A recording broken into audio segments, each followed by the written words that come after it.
Buddenbrooks is the most autobiographical of Mann's works, and the one that most of all earned Mann the Nobel Prize for Literature. Mann grew up in a prosperous Lubeck family, son of a merchant father who died in 1891, the dissolution of the family firm, the artistic Southern Creole background of Mann's mother, and the struggle between the materialistic merchant side and the wild artistic side are the backdrop for a deep regret, maybe even self-recrimination for the family's ultimate decline. No, this isn't the New York Times book review. This is an Amazon review. But it's not just any Amazon review.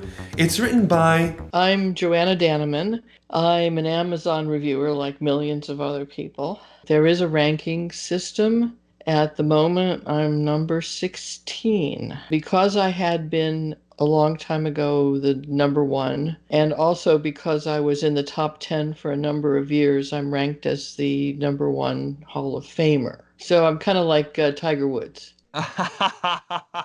Making a comeback.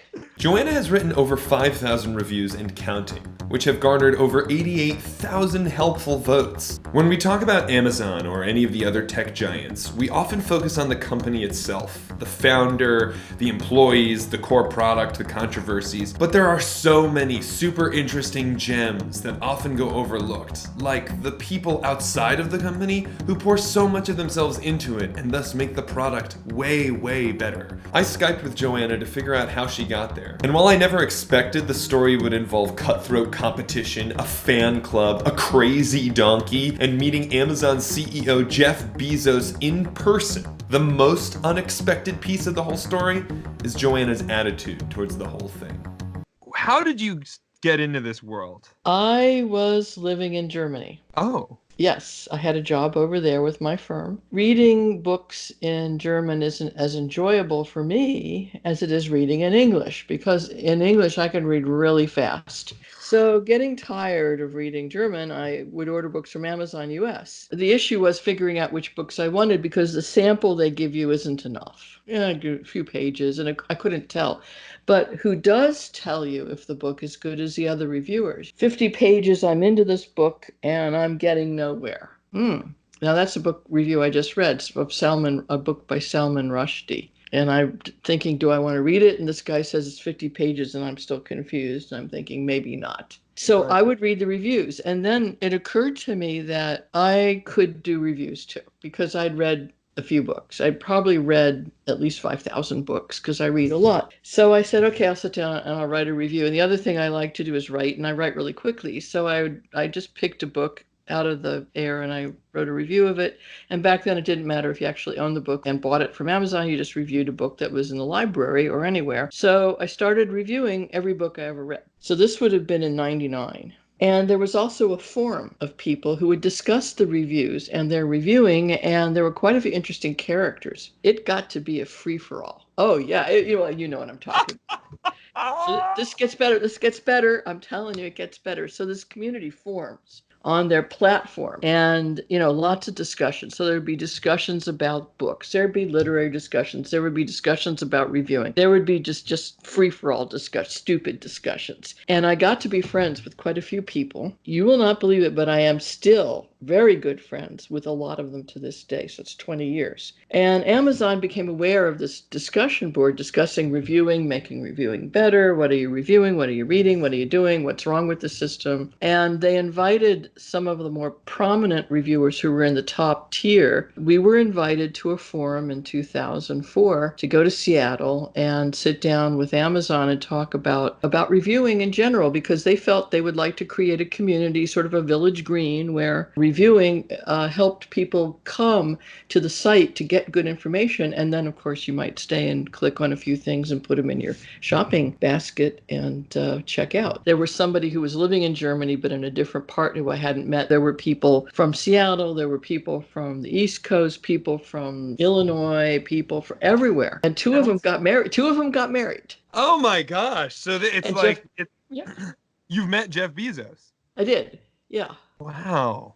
Was he nice? He kind of flew around the room at top speed, made some very interesting comments, which I really can't repeat because we did say we would keep the meeting confidential, but it was good. And I did notice he has really large feet. Wow. Okay, cool. Is he tall? Yeah, he seems to be tall. I was seated at the time, so I'm tall, so I couldn't measure him against me, but he seemed tall. When they brought you out to Amazon, did that kind of legitimize your experience? Were you like, okay, I like feel like I belong to something here? No, I think the forum had legitimized it, and also the ranking. So that Okay. was already a thing, as the word is these days, right? It's a thing. Is A that thing, yeah, a yeah, yeah. thing? It's a thing. Yes, it was a Thing. thing. There was one non-reviewing section of the forum which was absolutely hysterical. A woman wrote stories about her evil donkey, and I didn't save them, but the donkey stories, the donkey went in and trashed and nearly ate baby Jesus because they decided to use a live baby, and that was a really poor decision. And it went from bad to worse. And she still has the donkey, and it does these things. I know. And that was just one of the threads on the Amazon forum. So they're going on, and there'd be all this ridiculous stuff. So finally, Amazon said, this is a really bad corporate image. Yeah, sure. I think it was the donkey personally that did it, the donkey trashing the nativity. That's my own opinion. So 2020 is a different world than 2002. As the number of Amazon users increased and more people were writing reviews, sometimes fraudulently, Amazon needed some sort of way to organize which reviews were best. And then it got very interesting because there were positive votes and negative votes. There was votes, yes, this review is helpful, and no, this review is not helpful. So you'd think that'd be fairly clear cut. I was helped, I got information that was useful to me, or no, I didn't get any information that was useful to me. Yeah. But no. Of course not. The internet humans, being humans, interpret that as you wrote a helpful review about a book that praises President Trump. Boom. I'm downvoting you. Oh, I see. Or I didn't like the product and you did. You know, I used this hair cream and my hair fell out. It was falling out anyway, but we won't talk about that. Or you don't like me because I'm getting ahead of you in the rankings, and negative votes really did count against you, which you could pretty much figure out. So negative votes really did count against you. Well, once that news got out, it was like, oh, I have a competitor who's near me in the rank and I could be in the top 10. Downvote that sucker. Oh, wow. So it became like a competitive sport that, you know, like I never even thought that this could be competitive. Well, like roller derby, you know, you trip somebody. Only in roller derby, that's good because that's what everybody wants to see. Despite the cutthroat jockeying for top 10, Joanna managed to stay on top. And she even managed to attract a following. So one day some people showed up at my house. Yes, at my house. And one guy tatted up right and left, you know, really, you know, the type of person my mother would like. And did you, and hi, we're your fans. Really? Well, would you like some tea? So you were like an influencer in a way. You know, I was one of the early influencers, but I didn't think about monetizing because I was really busy doing some other things that were more important. Hold on. You got to hear that a second time. I was one of the early influencers, but I didn't think about monetizing because I was really busy doing some other things that were more important. That is a dunk. You burnt influencers. You entered this world as an avid reader. Now, I've seen your profile and you're reviewing all sorts of things. How did that transition manifest? All right. So that's phase 2, right? Okay. So, you know, within a few years, they started selling products. So, of course, you could go through your closets and review everything from anywhere that was sold on Amazon that was a duplicate of it. It was the same model. At that time, they wanted the information on the site. Well, then they started having third-party sellers. So the third-party vendors started contacting the top reviewers and saying, hey, if I send you a box of our suppositories or whatever, I have a bad sense of humor, so if you have to edit that out, I understand. Oh, I love that. I want that. And you test them and then write about your experience, and hopefully you'll give us a favorable review. You know, we would really love it if, you know, you liked them. You know, we will, you know, you can have this free stuff. And it got ridiculous. I mean, it got to the point where there were so many emails like, would you please review, you know, any and everything, but never anything you'd want. So then a lot of people were trying to get into the top rank so that they would get these emails. I see. Then Amazon started a program called Vine where they would send you free stuff. So they have vendors sign up and the vendors have to put product in inventory designated for reviewers, and they will offer it to you. And those are labeled clearly at what kind of review they are. She's in the Hall of Fame at number 1. She has a fan club. She gets free stuff in order just to review it. How does this all make her feel? So how does the status of number 1 Hall of Famer from Amazon reviews, how does that figure into your life? It doesn't really.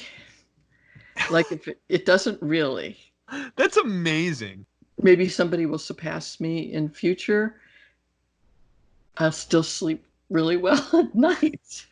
Wow. I have to say, like, you are, I feel like you're a shining example of modesty. This is truly just a side project that you do for fun.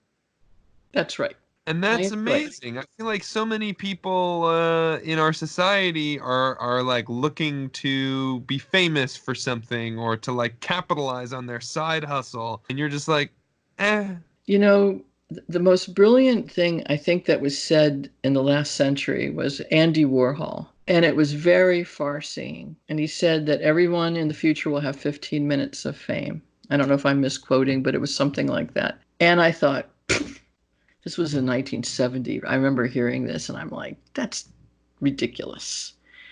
How can you have 15 minutes of fame? It was one of the most prescient remarks because it was before the internet. It was before instant social media. It was before any of this high hyper communication that we have going on today. And now we talk about the 15 minutes of fame as if it's a thing, which it is. So I view this is my 15 minutes of fame, lasting a little longer than 15 minutes, but just about as important. Eloquent, modest, and delightful, Joanna Dannemann is the number 1 Hall of Fame reviewer on Amazon. But don't be fooled. She hasn't let it get to her head. She also has an amazing sense of humor. 5 stars. Okay, I'm not good at writing reviews, so I asked her for some advice. For anybody reviewing, think about what you want to read in a review. I always do this for everything I do. Turn it around. If you were receiving it, what would you want to get? What would you want to get out of it? So you want to know what feeling it created. You want to know the pros and the cons. You want to know the truth.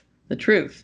So you want to be authentic, you want to be truthful, and you want to be personal. For those who like personal stories, you know, there's some people who read, you know, the true confessions and crime stories. There's a lot of people like that. Yeah. They want the real skinny. They really want to know that you broke out in enormous hives and huge pustules and you had to go to the emergency room. That's what they want to know. And don't be modest about it. Tell them, you know, you couldn't sit for a week because you put that in and it was bad. They want to know that. And you know, you don't have to put all the gory details in and watch your language. You know, try to be what, you know, a 7-year-old could read it to his mother. If I'm doing a big review, I do an outline. I actually will write an outline, you know, point A, point B, point C, pros, cons, summary, boom. And if your mind is orderly and you write in orderly fashion and don't just, you know, throw words up and hope that they rearrange, people will be able to follow your thoughts. I'm not sure if it was Noam Chomsky, but he said that the end result of all communication is misunderstanding. So you have to try to be as clear as possible. Thanks so much for watching. You can check out Joanna's profile in the description below, and make sure to subscribe for more videos just like this.